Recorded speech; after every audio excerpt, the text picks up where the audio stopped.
Oi, gente! Estamos aqui nessa edição especial do Congresso Liberta Brasil, gravando os testemunhos aqui no podcast do Lado da Lá, esse projeto que nasceu no nosso coração para alcançar mais almas para Jesus. Então, se você aí está nos assistindo, é muito importante que você ative o sininho para não perder nenhum episódio dos testemunhos que você vai ouvir por aqui, que eu tenho certeza que vai te transformar, te edificar e Deus vai falar no seu coração. Então curtam, compartilhem, manda para amiga, para tia, para o cachorro, para todo mundo, que eu tenho certeza que Deus vai falar com você.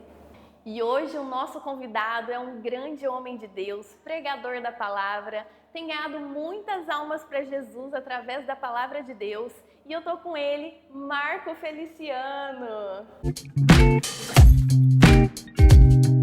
É uma honra ter você aqui com a gente no podcast, poder ouvir um pouco da sua história, que é tão linda e edificante. Conta um pouquinho pra gente, você veio de um lar cristão, como que foi o seu encontro com Deus?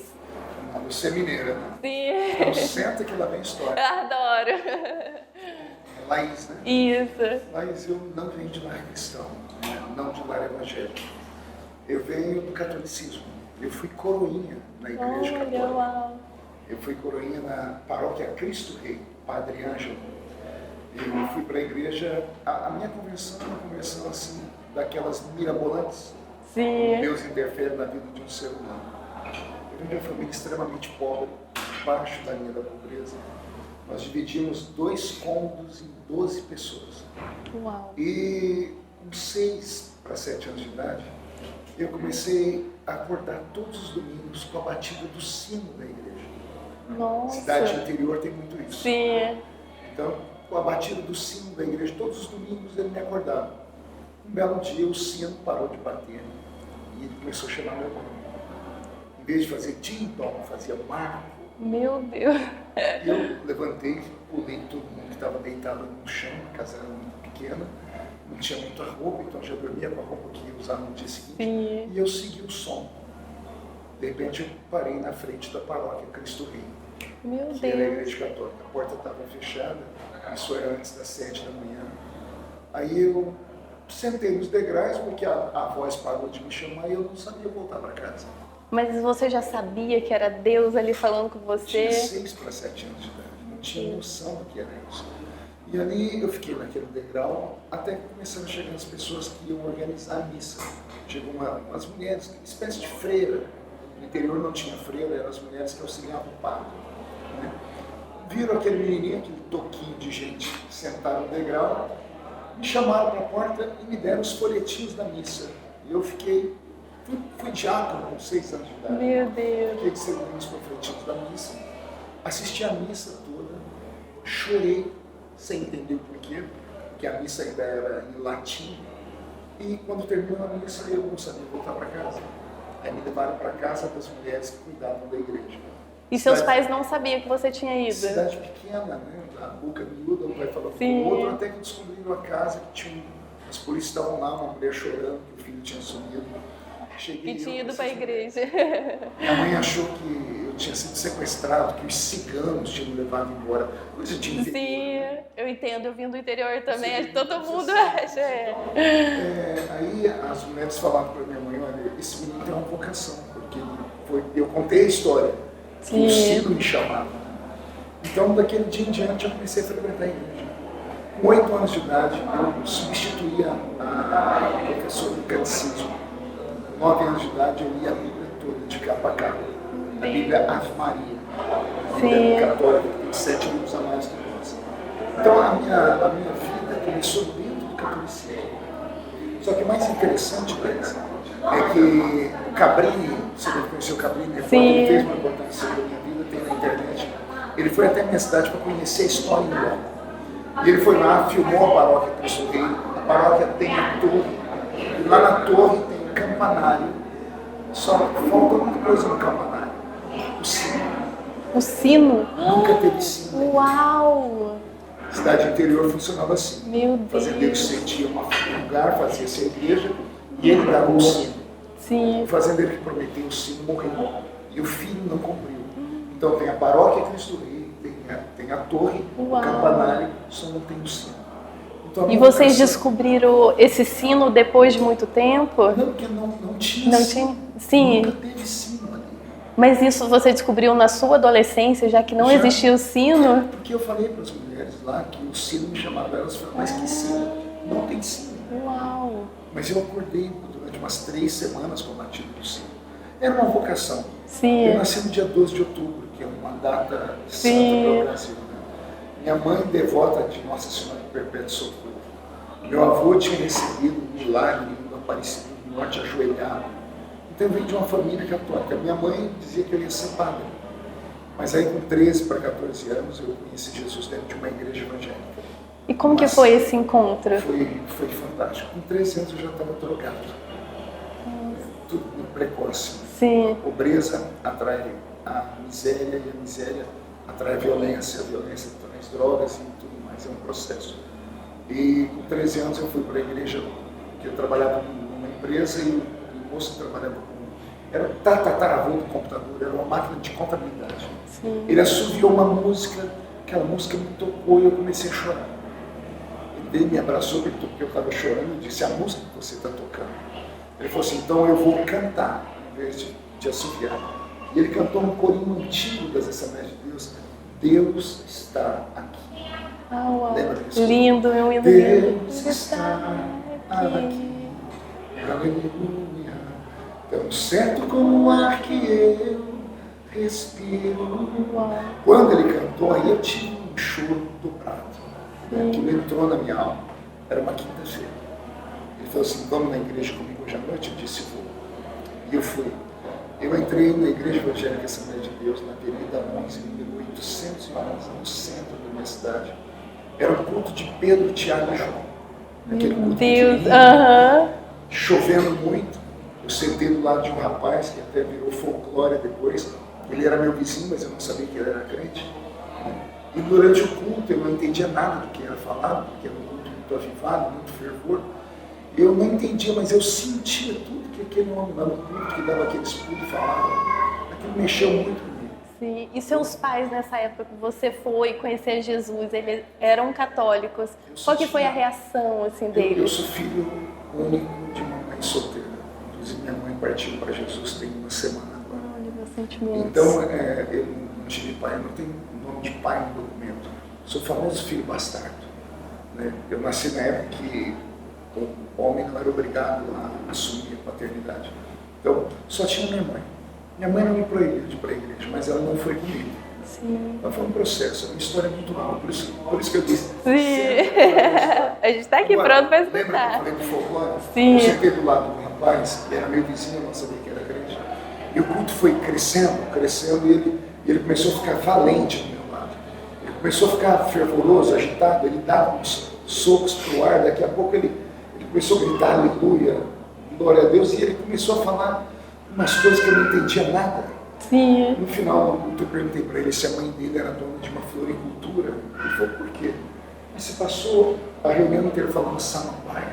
Samambaia. Que samambaia é essa? Ele olhou para mim e disse, não é samambaia, não. É língua de anjo. Meu Deus. Eu falei, você é louco? Que lindo. Ele disse, nós crentes todos somos loucos. Uau. Eu falei, mas você não fala nem a língua portuguesa, porque você é meu vizinho, eu te conheço. Ele falou, porque eu fugi da escola. Mas a língua dos anjos eu falo, porque eu não falto de nenhuma aula, que são os nossos cultos. Aí eu falei, mas de onde veio isso? Ele falou, da Bíblia. Sim. Aí eu falei, mas aonde? Ele falou, Atos dos Apóstolos, capítulo 2. Eu falei, então lê para mim. Ele falou, eu não sei ler. Então abre que eu quero ler. Aí eu li Atos dos Apóstolos, capítulo 2 e decorei, até hoje tem sido o alicerce do ministério de avivamento que Jesus me deu. E como que foi esse processo seu de ver o seu dom, que era o seu ministério, a palavra de Deus? A Assembleia de Deus é uma igreja muito linda. Eu tenho orgulho de ser Assembleia. É a igreja dos leigos. Enquanto as igrejas reformadas sempre buscaram pessoas extremamente preparadas teologicamente, secularmente, a Assembleia de Deus é a igreja que sempre deu oportunidade para as pessoas simples. Dentro de uma Assembleia de Deus, se você sabe falar e alguém te dá um microfone, já está com meio caminho. Dizem assim, lá no interior, terra de cego, quem tem olho é rei. Como eu sempre fui muito falante, e lá na igreja católica eu já dava aula de catecismo, eu já tinha lido a Bíblia inteira. Quando me deram a primeira oportunidade, eu li um testemunho e disse, você tem vocação. Uau. Eu lembro que a primeira vez que eu desci do púlpito, a líder da mocidade chamava-se Anne Meire, advogada hoje. A doutora Anne Meire olhou para mim e disse assim, eu vi você pregando e eu vi Moody pregar. Eu saí dali e falei assim, não é gente mudo prega. Eu não sabia que era. Mais tarde eu vim conhecer o ministério de Dwight Moody, foi um grande evangelista de Chicago, que levou 1 milhão de almas aos pés de Cristo. E depois acabei pregando na igreja dele, lá nos Estados Unidos, em Worcester, escreve-se Worcester, Massachusetts. Então, desde quando eu pisei na igreja, eu vi aquele pregador pregar daquela forma, me deram a oportunidade, eu abracei. Eu costumo dizer assim, que na vida com Deus, a única coisa gratuita que tem é a salvação. Isso porque o preço foi pago na cruz, ninguém de nós podemos pagar. O que passar da salvação tem um preço. Desejo, busca, renúncia e entrega. E quando me ensinaram esse caminho, eu passei por todos esses caminhos. Eu renunciei à minha juventude, eu busquei o Senhor intensamente, eu subi monte, eu desci monte, eu orei. Toda a lembrança que eu tenho da minha infância, pré-adolescência, da minha memória, sou eu agarrado com o microfone na mão. Às vezes o microfone ligado numa caixa de som, ligado numa bateria de carro, porque não tinha energia elétrica. Às vezes com um megafone, você vai ter que procurar no Google o que é megafone. Só de branca sabe o que é isso. E às vezes pregando na garganta. Né? Então toda a memória que eu tenho da minha infância, eu não me lembro jogando bola, eu indo no shopping, eu indo passear, não que isso seja problema, mas a minha infância toda foi absorvida pela presença do Senhor. Durante o processo que a gente vai buscando a presença de Deus, tem alguns momentos que a gente se desvia, né? Às vezes desiste um pouquinho de caminhar com Deus. Você já passou por algum momento desses? Oh, meu Deus! Eu me desviei dos caminhos do Senhor com 16 anos. Eu estava na minha cidade, Orlândia, eu peguei um trem e fui pregar numa cidade chamada Mogi Mirim. Preguei no culto de jovens. Jesus batizou 4 jovens com o Espírito Santo, foi um mover de Deus. Na volta de Mogi Mirim para a minha cidade, 6 horas de trem, aconteceu alguma coisa dentro de mim que virou uma chave para o lado ruim na minha cabeça.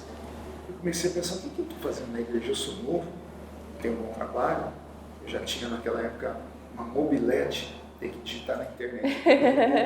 Eu falei, por que eu estou gastando minha vida na igreja? Assim, como se me desligasse da noite para o dia. Eu cheguei na minha casa e falei para minha mãe, eu não vou mais na igreja. E qual a reação dela? Minha mãe não era crente, ela falou assim, caiu sua ficha, né? O que ela diria hoje, naquela época não usava esse. Sim. Ela falou assim, finalmente você voltou em si, você é crente, você é novo, você não é feio, você é inteligente, você tem um futuro pela frente, né? Eu me desviei bem na época que o Michael Jackson surgiu. Olha eu pensando, as coisas do Michael Jackson, oh meu Deus do céu. Misericórdia. Não sei que regressão.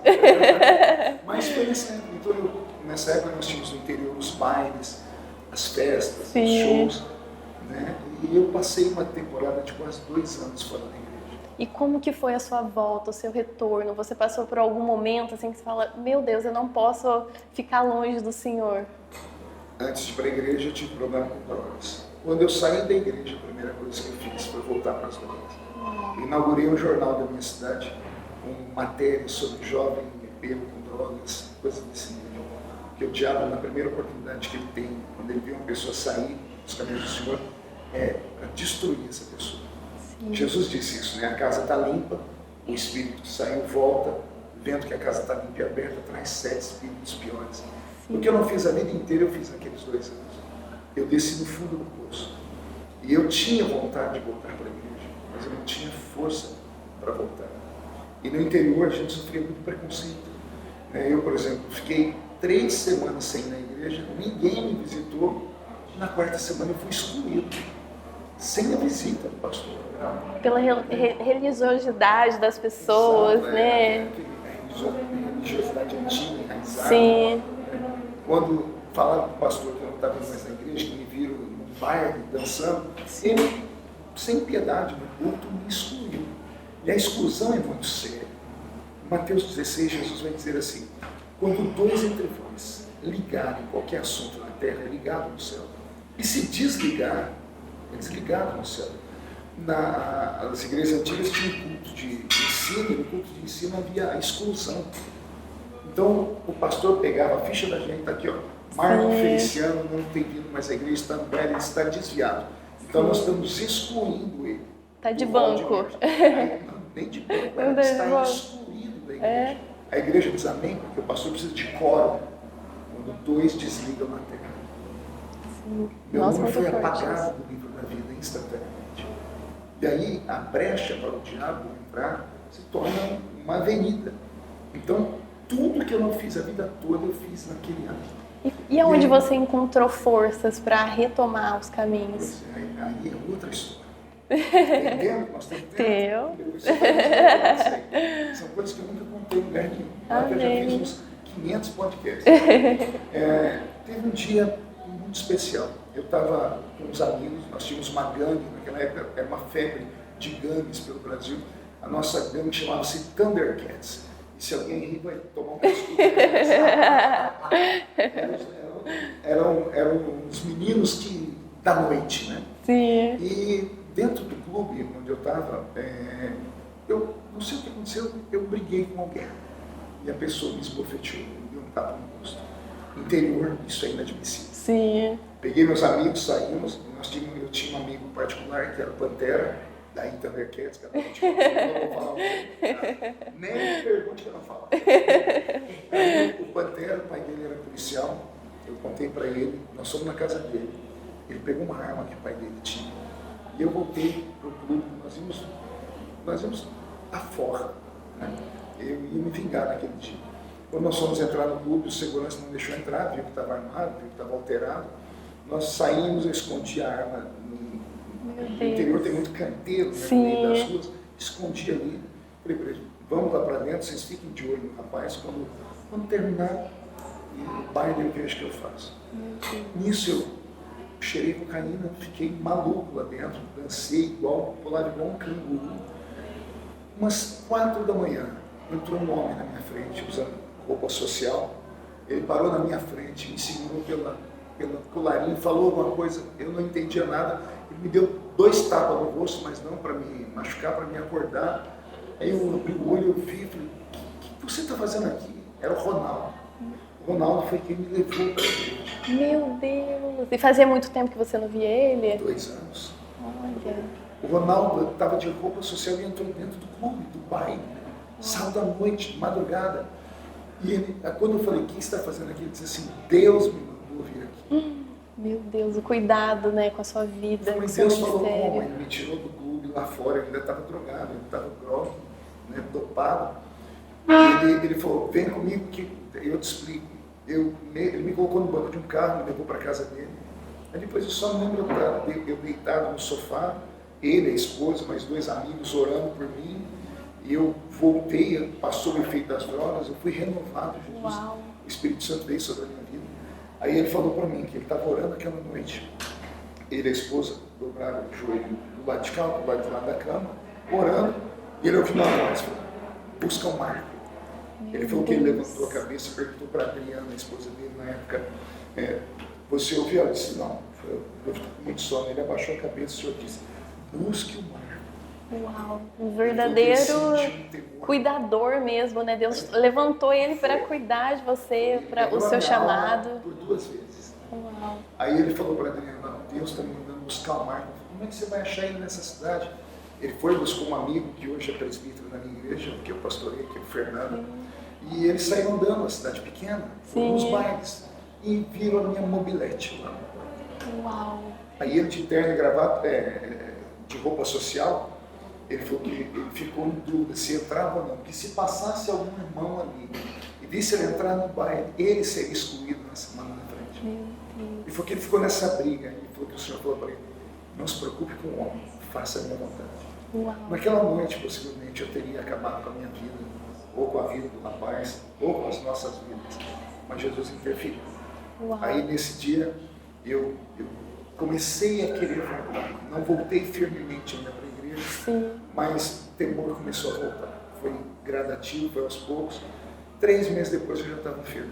Amém, glória a Deus por isso. Você tem algum hábito que você faz diariamente, assim, para buscar Deus, para Deus te dar as inspirações das pregações? Como que você faz a sua busca diária? Essa é a pergunta de $1 milhão. Eu vou responder como respondeu um grande avivalista. Perguntaram para um grande avivalista: quantas horas por dia você ora? Sim. Ele disse assim: eu não oro mais do que 10 minutos por dia, mas também não passo mais do que 10 minutos por dia sem orar. Ou seja, ele quer dizer que ele estava ligado com o Senhor. Ele estava ligado 24 horas por dia. Não existe uma forma, existe uma paixão. Eu amo pregar. Sim. Eu estou deputado federal, mas eu sou pastor. Sim. O que eu sou é muito maior do que eu estou. O que eu estou é passageiro, o que eu sou é eterno. Então a profissão, ela vem da horizontal, a vocação vem da vertical, né? Então quando Deus me vocacionou desde a minha infância, eu me debrucei sobre a Bíblia. Eu li a Bíblia mais de 30 vezes de capa a capa. Eu escrevi 22 livros e uma enciclopédia sobre a Bíblia. Então, se alguém, ao pregar, tem que saber falar a Bíblia, sou eu, porque eu faço isso há 30 anos. Sim. Já preguei em quase 100 países do mundo, no Brasil, em pelo menos 4.000 e poucos municípios. Prego desde os 13 na igreja evangélica. Hoje eu tenho 52. Sei que a cara é de 60. Sim. No corpinho de 70, mas aqui dentro ainda mora um menino lá da roça. E qual que seria o conselho que você deixaria para essa geração, para essas pessoas que estão buscando a presença de Deus, nos caminhos do Senhor, e às vezes algumas pessoas também já te desviaram, estão desviadas e querem voltar para os caminhos do Senhor? Então vamos lá, 2 mensagens. Primeiro, para você que se desviou, eu já tive nesse caminho aí, não vale a pena. Ele é de tristeza e de angústia. Pior, você tem uma marca invisível que as pessoas notam. Sim. Você pode ter rodado o mundo, você pode estar dentro de um prostíbulo, a qualquer momento alguém vai dizer: você não devia estar aqui, você não é desse mundo, porque você nasceu de novo uma vez, você tem a marca. Não deixe a mágoa, não deixe a religiosidade, não deixe ninguém se meter entre você e Deus, porque se isso acontecer, você vai transferir, vai terceirizar a culpa e vai dizer que a culpa é do outro, na verdade não é, só você é responsável por você. Então, volta logo. Eu costumo dizer que o desviado ele não está desviado, ele está de férias. Sim. Então, as férias acabaram, volta antes que o patrão dá baixa na carteira. Tá? Muito bom. E agora para a juventude, para essa geração nova. Geração nova. Não pergunte para um velho que ele quer falar. O velho só tem crítica. Né? Mas como eu já tive a sua idade, busque a Deus intensamente. Mas não busque a Deus com conta-gotas, não. Busque a Deus com balde. Não busque a Deus com dosimetria, com coisas pequenas, não. Busque a Ele na essência. Não faça de Deus um fast food. Imagine Deus como o maior de todos os restaurantes, coma de tudo. Não faça jejum de Deus. Amém. Busque a Deus intensamente. Será que eu estou bem? Será que estão conseguindo entender o que eu estou dizendo? Sim, amém. Já que você vai mergulhar, não fica no raso. Vai no fundo. Prende o fôlego. Eu entrei nesse rio, que é o rio do avivamento. Não encontrei nenhum ser humano vivo, ou que já tenha passado por esse mundo, que possa dizer: eu toquei o fundo do rio. Não, Deus tem sempre um mistério para revelar. Sim. E a minha geração está indo embora, nós estamos cansados. É a sua geração que tem que dar sequência. Mas a sua geração não pode ignorar a minha. Porque a perfeição da vida seria a sabedoria do velho e o ímpeto do jovem. Mas não dá para ter tudo. Sim. Eu queria ter o ímpeto da minha juventude com o conhecimento e a experiência que eu tenho agora. Mas não dá para ter. Por isso, às vezes, as pessoas falam: o senhor é muito paciente com essa geração nova, o senhor... porque eu vim de lá. Eu sei o que essa geração tem. Eu passei por aí, eles nunca passaram por aqui. Então, eu conselho para os velhos: tenha paciência com os jovens. E conte para eles a história do Deus de Israel. Amém. Durante essas pregações suas, né, suas ministrações, algo sobrenatural que te marcou, que você viveu, que foi um milagre, assim, que você, toda vez que vai dormir, fala, meu Deus, eu não acredito até hoje que eu vivi essa experiência com Deus? São 30 anos pregando ao redor do mundo, então eu já vi de tudo.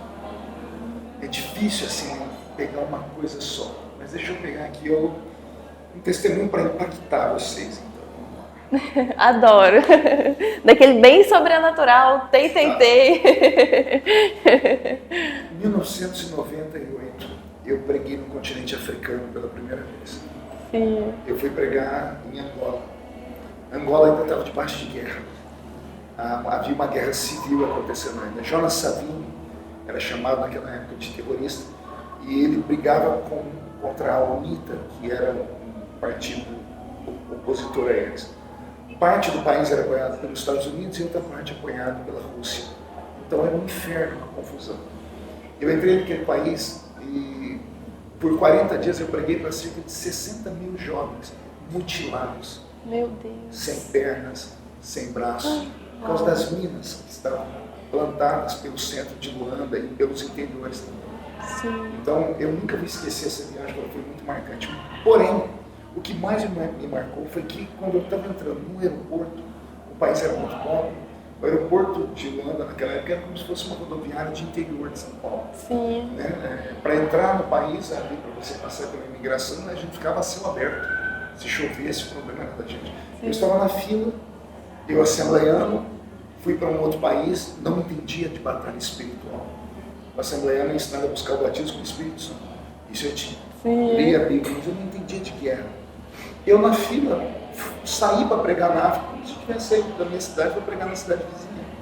E na fila, um homem que estava atrás de mim, ele tocou no meu ombro. Eu virei para trás, era um senhor bem vestido, de terno, gravata, com uma pasta 007 na mão, muito alto. Ele era um negro, era um africano. E eu falei, pois não, quando eu olhei para cima, ele não tinha olhos. Ele tinha olhos, mas não tinha íris. Eram duas bolas brancas aqui dentro. Eu tomei um susto e ele falou para mim, ele falou comigo com uma voz gutural, pesada, carregada. Sim. O que você veio fazer na minha terra?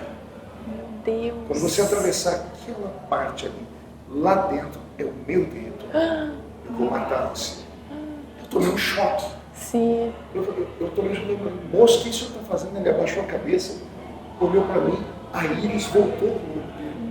Ele falou, pois não, o senhor está falando comigo? Ele falou, olha, pois eu estou a falar com você, estou aqui vir agora, porque lá eles falam português lusitano. Mas quem falou comigo falou no português do Brasil. Sim. Eu virei as costas e comecei a perceber que o mundo espiritual era muito mais real do que eu pensava. Sim. Eu entrei na imigração, fui para casa onde eu fiquei hospedado, um apartamento, e foram 4 dias de guerra, os piores 4 dias da minha vida.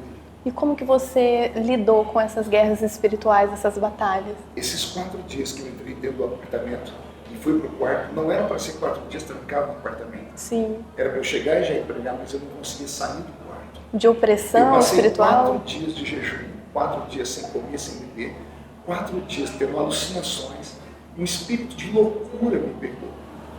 Eu via vultos, eu sentia a presença, eu dormia, paralisia do sono. Sim. Todas as noites. Eu sentia algo sentado do meu lado, que meu corpo encostava gelado, um mau cheiro. Foi horrível, foi experiência assim, parece roteiro de filme de terror. Sim. Mas aí eu nunca tinha vivido isso. Sim. Então foi muito pesado para mim. E teve um dia que eu achei que eu ia morrer. No final do 4º dia, e aqui vai uma explicação, isso aqui é um furo jornalístico. Que eu tenho uma oração, todas as vezes que eu prego eu faço a minha oração. Sim. Quem me acompanha conhece a minha oração de cor. Eu estava deitado na cama e o Senhor falou comigo, se ajoelhe porque eu vou te dar vitória. Eu escorreguei meu corpo da cama, me ajoelhei, falei, como o Senhor vai me dar vitória? O Senhor falou para mim, ore assim. E o Senhor me disse, peça 8 serafins, 2 naquele canto. 2 naquele canto, a voz foi me dando a ordem. E eu fiz a oração. Quando eu terminei de fazer essa oração, um barulho, uma explosão dentro do quarto, que todas as pessoas, nesses 4 dias, a casa foi tomada de irmãos de oração. Meu Deus. 10, 15, 20 pessoas ficavam orando todos os dias, porque não Uau. entendia que eu estava Sim. em guerra, em batalha. Eles conheciam esse mundo, eu Sim. não conhecia, né? E aí houve essa explosão, as irmãs vieram bater a porta, eu consegui levantar, acendi a luz, o quarto estava tomado de fumaça, um cheiro de enxofre, uma coisa horrível. Aí a irmã Ceci, já dorme do Senhor, ela abriu a porta e falou, está tudo bem? Eu falei, agora está. Uau. Ela falou, você vai continuar a orar? Eu falei, não, agora eu já venci. Uau. A senhora tem uma sopa, eu quebrei o jejum com a sopa, dormi aquela noite. No dia seguinte eu comecei a missão. Da casa, do pé do prédio, né, do hall do prédio, que eu fiquei no apartamento dela, até a primeira igreja dava uns 150 metros. Dali até naquela igreja, eu fui a pé, caiu pelo menos umas 40 pessoas no meio.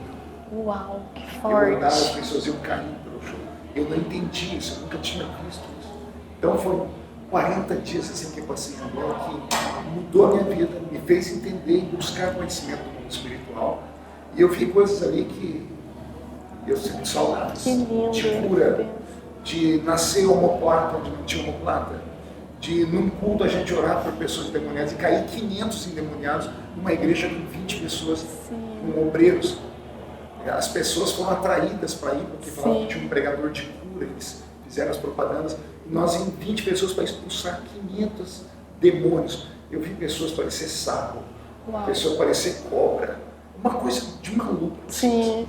E hoje essa geração, a gente não vê tantos milagres igual tinha antigamente. Assim, por que você acha que acabou tanto essa libertação, né? Existe em vários lugares ainda, mas está muito escasso. As pessoas estão mais frias, você acha, na religiosidade, na presença de Deus? Vou usar minha linguagem de político.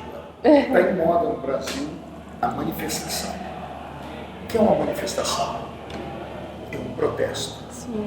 Quando o povo vai para a rua fazer uma manifestação, eles vão protestar. Na minha infância na igreja, era raro um culto que não caiu uma pessoa endemoniada. Sim. Aí o pastor falou, o demônio se manifestou. Por que o demônio se manifestou? Manifestou vem de manifestação, protesto. O demônio só se manifestava em protesto. Por que o demônio gritava? Ele protestava pelo quê? Porque o ambiente onde ele estava ficou insalubre. Ou seja, o ambiente foi ficando carregado de algo que mexeu com o demônio. O demônio começou a ficar irritado, irado. Ele começou a sentir reações que ele não deveria estar sentindo. Sim. Isso acontecia porque a igreja era tomada de oração, Sim. jejum, santidade, busca, oração, leitura da Bíblia, campanhas. Nossas igrejas eram tomadas por isso. Então, levávamos um amigo na igreja, o diabo estava dentro dele, alicerçado dentro, morando, às vezes de maneira escondida. O culto começava, o demônio começava a se manifestar, porque começava a protestar, que não dá certo ficar aqui. Sim. O nosso ambiente da igreja hoje, infelizmente, não é mais um ambiente de santidade. As pessoas hoje, cada uma tem a sua vida e todas mandam no seu próprio nariz. O pastor já não é mais aquele homem respeitado. O homem de terno e gravata pregando já não é mais respeitado. Então nós estamos vivendo um outro tempo. E a minha oração é para que Deus traga um avivamento, um despertamento. Avivamento não é grito. Ele pode gerar gritos. Avivamento é arrependimento. Amém. Glória a Deus. O último grande avivamento que o mundo conheceu foi há 2 anos atrás no estado de Kentucky, na América do Norte. Aconteceu dentro de uma universidade. Vocês devem ter acompanhado. Sim, foi lindo. Olha o que Deus faz quando algumas pessoas se movem em direção a Ele. Imagina uma universidade americana, um país progressista, num país que está além do nosso, as pessoas têm todas as condições. Se aqui no Brasil as universidades são pesadas, imagine lá. Imagine na hora do recreio, uma universidade americana, saindo um grupo aqui, as tribos. A tribo da pornografia vai para ali ver pornografia, a tribo das drogas vai para cá ver as drogas, a tribo da perversão vai para cá, a tribo LGBT vai para cá. Todas as tribos saem. Aí sai um grupinho de 5, 6 meninos e meninas. Vamos ali na capela orar. Não foi uma igreja, uma capela. Uma capela é um espaço religioso que pode ser usado por todas as religiões. Aí na capela entram 5, 6 meninos, meninas, adolescentes, E falando, vamos cantar? Tem um violão? Não tem violão. Tem um ministro de louvor? Não tem. Vamos cantar, capela. Sim, sim. Começaram a cantar. O canto deles atravessou o céu. Imagina Deus cuidando de 8 bilhões de seres humanos nesse planetinha azul, e para onde Deus olha sobe um cheiro horrível, só carniça, só coisa fétida, porque o pecado fede. Aí Deus olha para os Estados Unidos, um dos países onde o pecado é assim, ele não caminha, ele voa. Sim. No meio daquela podridão, um fiozinho de pureza, de perfume. Deus percebeu, quando Deus olhou, na hora ele deu ordem aos anjos, cerquem aquela capela, demônios alerta. Eu vou fazer ali a minha Betel. Amém. Ali vai ser a minha casa, eu vou habitar ali para os homens verem. E quando alguém me busca, ele me encontra. Quando alguém pede, recebe. Quando alguém bate a porta abre. Amém. Por 3 meses, aquele lugarzinho foi tomado pela presença de Deus. Amém. Não teve curas, não teve batismo com o Espírito Santo. Mas o que houve de pessoas que voltaram a Jesus. Eu tive amigos que ficaram lá na fila 2 dias para entrar, para ficar 5 minutos. Entravam, ele falou que quando entravam era uma presença. Não tinha como falar. As pessoas começavam a chorar. Porque é a busca, é a presença de Deus. Então, se essa geração nova, se a igreja voltar, está escrito, se o meu povo, que se chama pelo meu nome, se humilhar e orar, então eu virei do céu e sararei a sua terra. Amém. A receita é antiga. Amém. E o poder, né, da oração, do jejum, do propósito, igual você falou, né, para a gente conseguir quebrar as batalhas da nossa vida. Você acredita que para o avivamento dos jovens agora, essa receita do jejum, oração, causará muito efeito? Todos começarem a buscarem, a jejuarem, a fazer, né, com que a capelinha, mesmo que de 2 pessoas, né, buscar a presença de Deus? Não existe outro caminho. Sim. Por isso que eu disse que é uma receita antiga. Sim. É a receita do bolo de fubá da mãe da gente. Você é de Minas, mineiro sabe que é bolo de fubá. Sim. Então, não tem, é uma receita. Deus deixou a receita. Quem busca, encontra. Quem pede, recebe. Quem procura, acha. Verdade, amém. Quem paga o preço, atrai a presença de Deus. O que as pessoas têm que entender é que Deus não age, Ele reage. O Deus que agia do Velho Testamento, operando eu, quem me impedirá? O Deus do Novo Testamento deu para nós o livre-arbítrio. Então Ele nunca vai antecipar um passo, senão Ele deixa de ser Deus e passa a ser um tirano, um ditador. Sim. Então Deus espera que o homem haja. É o homem quem busca. Você dá o primeiro passo, Deus dá o segundo, o terceiro, o quarto. Agora, o que não custa nada, também não vale nada. Sim. O avivamento custa muito. Sim. Por isso, ele vale muito. Então, não é e tem um preço, não é agora, né? eu orei 30 minutos, cadê o avivamento? É uma busca incessante. É Daniel. Daniel acordou um dia, sentou na cama, percebeu o mundo espiritual de Babilônia diferente, foi orar e Deus não respondeu. Ele poderia ter desistido. Mas ele jejuou o primeiro dia. Deus não respondeu, ele achou estranho. Jejuou o segundo, Deus não respondeu, ele achou mais estranho ainda. Ele jejuou 21 dias. E não foi jejum de legumes, tá? Isso aí é lá. Sim. As pessoas confundem o jejum do Daniel. Foram 21 dias de jejum integral, ao ponto de dizer que o semblante dele desfaleceu. 21 dias. O céu se rasgou, o mundo espiritual se misturou com a terra. Um anjo saiu da dimensão dele e ficou na frente de Daniel. Os ímpios que estavam com ele não viram o anjo, mas sentiram a presença e saíram correndo. Sim. É isso, é entrega, é busca. A minha geração buscou. Eu, lembra que eu falei agora há pouco, toda lembrança que eu tenho sou eu com o microfone na mão, ou orando, ou buscando, ou jejuando, fazendo votos, entrega, correndo atrás de pregadores, cantores. Nossa referência é os nossos pais na fé. A ação, né? Orar e ação. Oração. E, Marco, fala pra gente qual que é o versículo da sua vida, assim. Aquele que, quando você estava se convertendo lá aos 13 anos, conhecendo Jesus, né, a presença de Jesus, ficou marcado na tábua do seu coração? Josué 1:9. Não te mandei eu, esforça-te, tem bom ânimo. Não pasmes nem te espantes, porque o Senhor teu Deus será contigo por onde quer que andares. Foi o primeiro versículo que eu recebi em profecia sobre a minha chamada. Amém, Ele glória virou a a marca Deus. da minha vida. Amém, muito obrigada por estar aqui com a gente no podcast. Eu amei te ouvir, aprendi muito com você.